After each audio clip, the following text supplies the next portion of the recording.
હરિરાય મહાપ્રભુજી કી જય. વલ્લભ સાખી ત્યાં સુધી હવે હરિરાયજી સાતે સ્વરૂપનું વર્ણન કરે છે. આપણે નિકુંજ નાયક શ્રીનાથજીનું જોયું, નવનીત પ્રભુનું જોયું, મથુરાનાથજીનું જોયું, હવે વિઠ્ઠલનાથ છે. પ્રૌઢ ભાવ ગિરિવર ધરણ શ્રી નવનીત દયાલ શ્રી મથુરાનાથ નિકુંજપતિ શ્રી વિઠ્ઠલેશ સુખસાલ શ્રી વલ્લભ વિઠ્ઠલેશ સુખસાલ. કાલે આપણે મથુરાનાથજીનું જોયું, જે અત્યારે કોટામાં બિરાજે છે. હવે આજે વિઠ્ઠલનાથ, જે નાથ દ્વારામાં સિંહાડા બાજુ, અને એ ગામનું નામ ખ ઉપર છે, ભૂલી ગઈ. કારણ નિકુંજ નાયક સર્વોદ્ધારક બિરાજતા હોય ત્યાં આ છે એ ભક્તો ધારક છે, એટલે એ સાથે ના બિરાજે, એટલે એ સામેના ગામમાં, એટલે વચ્ચે રસ્તો છે. વિઠ્ઠલનાથજી આ બધાનું વર્ણન કર્યું છે, એટલે હવે ખાલી ટૂંકમાં છે કે આ સ્વરૂપ ક્યાંથી પ્રગટ્યો. તો ગંગા કિનારે એક બ્રાહ્મણ સ્નાન કરતો હતો, તો એના હાથમાં એ સ્વરૂપ આવ્યું.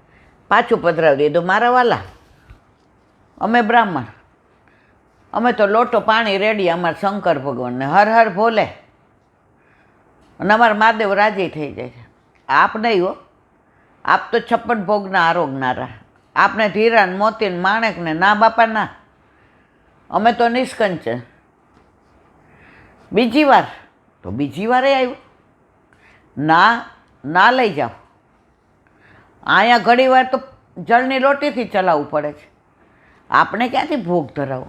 ત્રીજી વાર ઠાકોરજી કહે, સાંભળ, તું મારી ચિંતા કરવા, હું તારી ચિંતા કરીશ, તારા ઘરે લઈ જા, બધી વ્યવસ્થા તારી હું કરીશ. લઈ ગયા. અરે યજમાન એટલું બધું દઈ જાય કે ઠાકોરજીને તો 56 ભોગ જેટલા ભોગ આવે, એવા વસ્ત્ર ને એવા આભૂષણ ને ઘરની રોનક ફરી ગઈ. હવે મહિનો થયો એટલે વિઠ્ઠલનાથે કીધું, હવે મને વલ્લભની ઘરે પધરાવી જાય. કે નાય, હવે નહીં, આવો વૈભવ મને માંડ મળ્યો, બ્રાહ્મણના ઘરે વૈભવ કેવો મળ્યો, હવે આપ અહીંયા જ બિરાજો. એ કે તારો વૈભવ યથાવત રહેશે, પણ તું મને પધરાવી જા. એ કે મેં ક્યાં જોયું છે? એ કે ચરણાટ જોયું છે. ક્યાં? એ કે બાકી બધું પૂછી જોજે. હાલ આવ્યા ચરણાટ, કારણ કે વિઠ્ઠલનાથજીનું પ્રાગટ્ય ચરણાટમાં છે, વલ્લભનું ચંપારણમાં, અને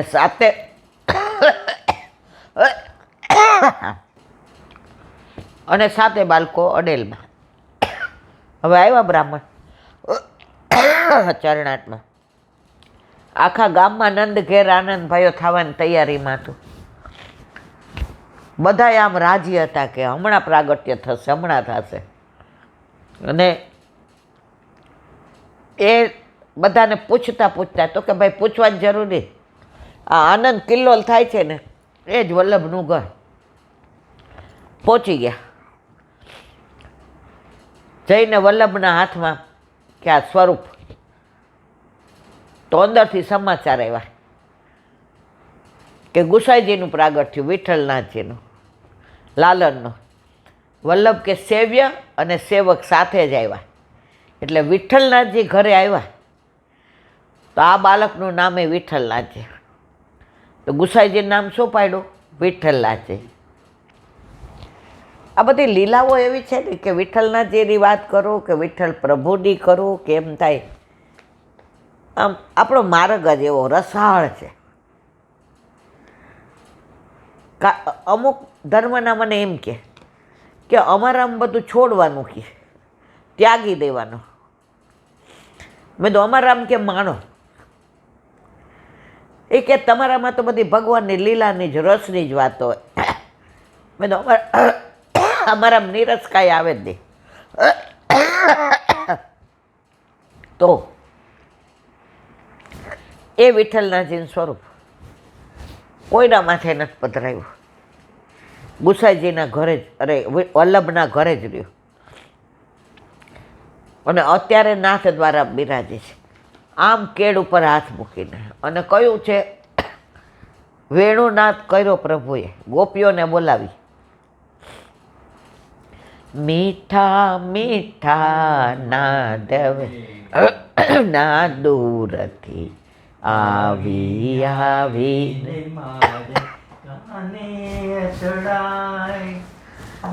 નંદનો કુંવર પેલો માખણનો ચોર ગેલો, નંદનો કુંવર પેલો માખણનો ચોર ગેલો, મીઠી મીઠી ને વનમાં જાય, મૂકે મૂકે ઘર કામ વનમાં જાય.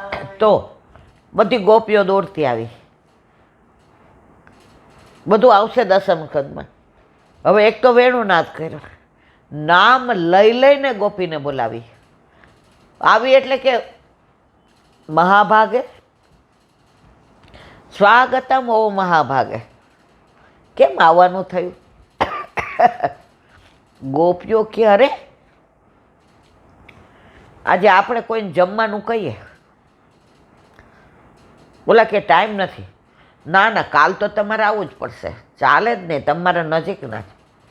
હવે ઓલા બેલ મારીને આવે એટલે આપણે બારણું ખોલીને કંઈ કામ હતું? ઓલાને કાપોત લોહી નીકળે. એટલે કે કેમ આવવાનું થયું? અરે ગોપીઓ તો આમ નખથી ને ધરતી કે માર્ગ આપે તો હમાઈ જાય સીતાજીની જેમ. પ્રભુ કે રાતના અવાય, સ્ત્રીઓથી એકલા, પતિને મૂકીને, બાળકોને, સંસાર મૂકીને અવાય? ખૂબ ચર્ચા થાય છે, બધું આવશે દસમ સ્કંદમાં, બહુ સરસ વર્ણન છે. અને પછી લઘુરાસ થાય છે અને ગોપીઓને અભિમાન આવે છે. પ્રભુથી જરાય અભિમાન સહન થાય નહીં, તરત અંતર ધ્યાન થઈ ગયા. એ કયું સ્વરૂપ? વિઠ્ઠલનાથજીનું. એક ભગવદીયનો ભાવ. એ કહેલા બેન આમ કરીને ઊભા છે ને તો મનમાં વિચાર આવ્યો, મેં તો કોણ મારવાલા. આપણે ઘણા વખત પહેલાં નાથ દ્વારા ગયા ત્યારે અમે દર્શન કરતા હતા. ત્યાં રોજ સાંજે હજી સત્સંગ થાય છે હરિરાયજીની બેઠક પાસે.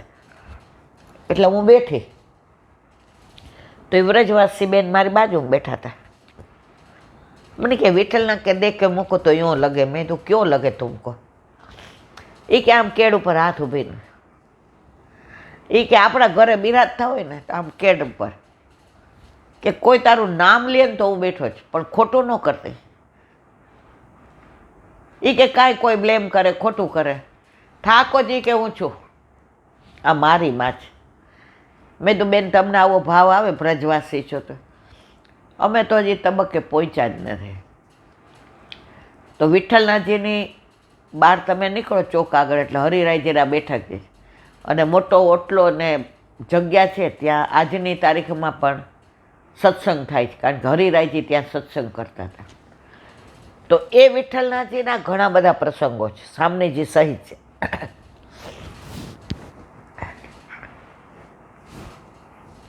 પણ મને એમ થાય કે બધું કહેવા બેસીએ ને તો આ તો કંઈ. તો એ વિઠ્ઠલનાથજી નાથ દ્વારામાં સામે સિંહાડ ગામની સામે બિરાજે છે. તો આ 4 સ્વરૂપનું વિવરણ કરી હવે હરિરાયજી કાલે દ્વારકાધીશનું કરશે, કારણ કે ત્રીજું સ્વરૂપ કયું છે? દ્વારકાધીશનું. એટલે આ સાખીને વિરામ આપીએ અને 84મી સાખી.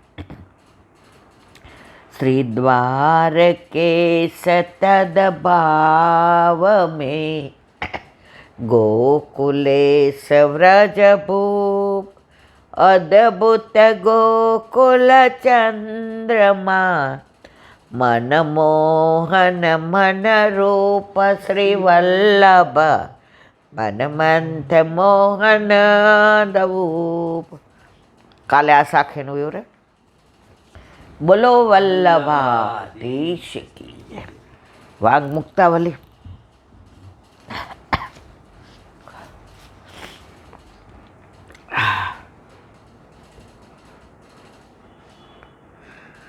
તે પ્રકારાસ્તુ વિજ્ઞેયા ગ્રંથા સેવા ફલભિદાત અલૌકિકમ હિ સામર્થ્ય સાયુજ્યમ પુરુષોત્તમે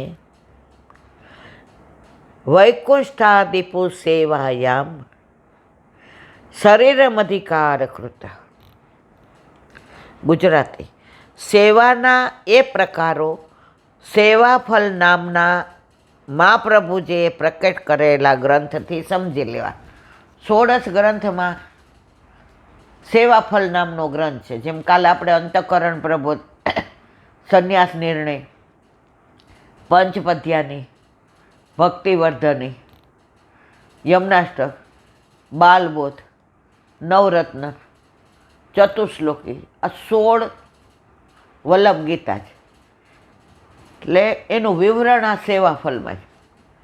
આપણે જ્યારે 16 ગ્રંથનો સત્સંગ કર્યો, સત્સંગ તો શું આપણે, પણ આપણે જે વલ્લભે કેવડાવ્યું એમાં સેવાફલ લીધું ત્યારે વિવિધ આ બધાનો વિચાર કર્યો હતો.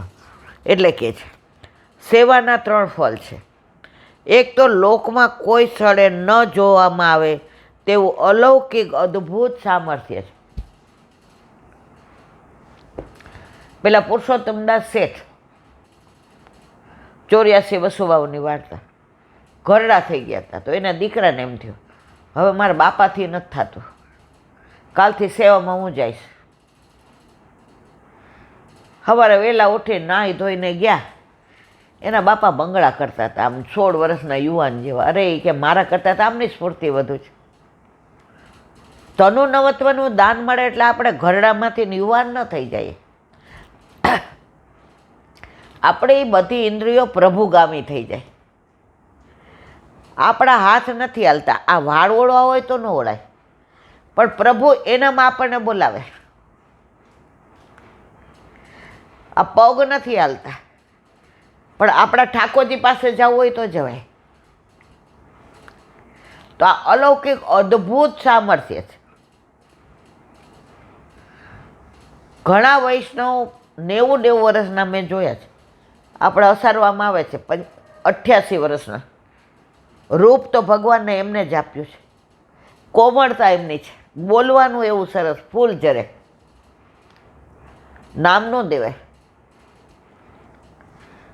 સવારે કૈલાબેન ગુસાઈજી પાસે આવી જાઓ, બસ દર્શન કરું, ડ્રાઈવરને કહું 10 મિનિટમાં આવી. એમાં મને જેના દર્શન થઈ જાય. ગોપાલદાસના દીવાના થઈ જાય, ગિરિરાજજીના, ગોકુળનાથજીના, ગોપીનાથજીના, ગાયોના. પછી હું આરતીની રાહ ન જોઉં, કારણ કે મારા ઠાકોરજી મારી રાહ જુએ. અને હવે 90 વર્ષે સ્ફૂર્તિ એટલી નથી કે હું આ બધું જઈને અમે તો હાવ નકામા છીએ. અમે તમારાથી ઘણા નાના, તો હવે અમે તો નકામા જ છીએ. તો જો અલૌકિક અદ્ભુત એને સામર્થ્ય આપ્યું તનુ નવત્વનું. ન આવે ત્યારે મને હું પૂછું કે આજે કેમ નથી આવ્યા, તો કે અમે તમારી પહેલાં આવીને ગયા હતા, કાંઈ એમ કે પછી આવીને ગયા. તો આવા ભગવદીઓ પણ હજી ભૂતલ પર બિરાજે છે. બીજું ફળ, એક તો અલૌકિક અદ્ભુત સામર્થ્ય. બીજું ફળ પુરુષોત્તમમાં સાયુજ્ય છે.